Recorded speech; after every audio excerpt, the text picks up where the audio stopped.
Chapter 20, the classroom had been too quiet, even for an examination. Not the kind of silence that helped one think, but the kind that pressed against the ears until every small sound felt like a mistake. Pages turned as though they were being judged. Pens hesitated more than they moved. Even the invigilator's footsteps seemed louder than they should have been, as if they were measuring something none of us could see. I stared at my script. The questions were clear, that was the problem. There was nothing confusing about them, no hidden trick, no impossible phrasing. I understood every single one. I simply had not answered. "You're running out of time." The invigilator's voice slipped in, precise as ever. "Not yet," I murmured, barely moving my lips. My grip tightened around the pen, but it did not move. Ink had touched the page once, a half answer I had abandoned before it could become anything. It remained there, staring back at me like evidence of hesitation.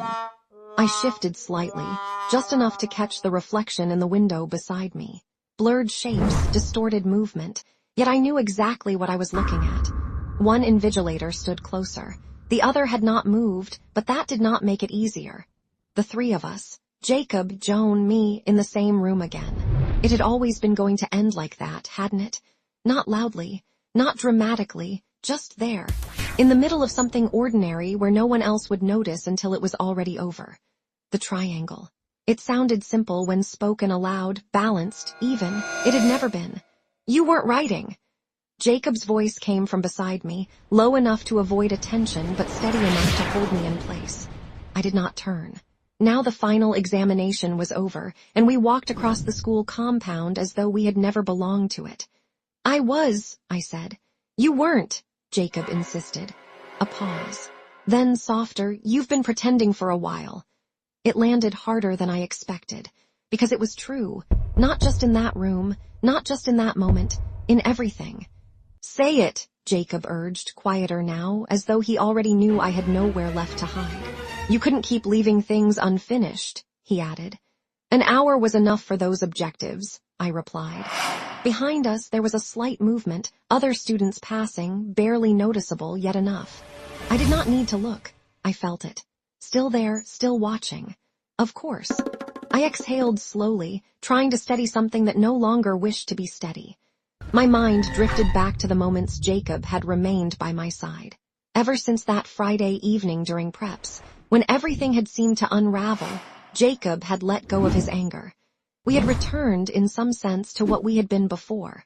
No girls, no concern for reputation, only the quiet acknowledgement that we had, at the very least, lived a life worth remembering. "I couldn't help it," I said at last. "When I found out Kayla had told Josh about my relationship with Joan," Jacob nodded slightly. "Now that we've settled this," he said, "let's not return to it. We should go and start packing our things." "All right, I'll see you later." I turned down a different corridor.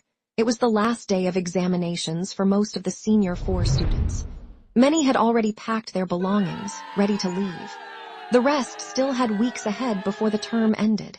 As for me, I had branched off for a reason. Jacob's presence could remain what it had returned to: simple, steady friendship. But there was something within me that refused to settle. And now, here I was, pacing. I counted from 1 to 5. Then she appeared.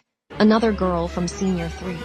"I didn't expect you back here," she said, stepping closer, her voice light with curiosity. "Did you trust me?" "Of course," I replied. "I decided to make one last move for one girl." Even to my own ears, I sounded assured. Convincing. "I understand," she said, smiling. I glanced around. No one seemed to be watching. I leaned in slightly and lowered my voice. "All right, let's make this quick."